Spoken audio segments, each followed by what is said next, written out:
પાકિસ્તાનના fast bowler ઈસાનુલ્લાહે અચાનક Pakistan super લીગમાંથી નિવૃત્તિ જાહેર કરી દીધી છે.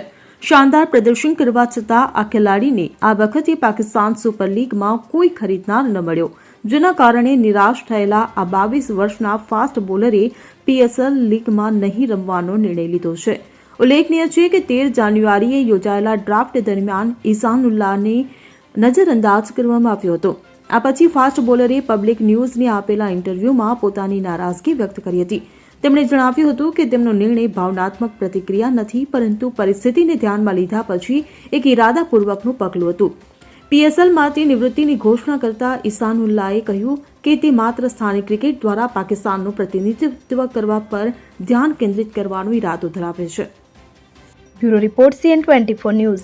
હવે જુઓ દેશ દુનિયાની તમામ ખબરો તમારી આંગળીના ટેરવે. ઉઠાવો મોબાઈલ અને Google Play Store પરથી ડાઉનલોડ કરો અમારી CN24 ન્યૂઝ મોબાઈલ એપ.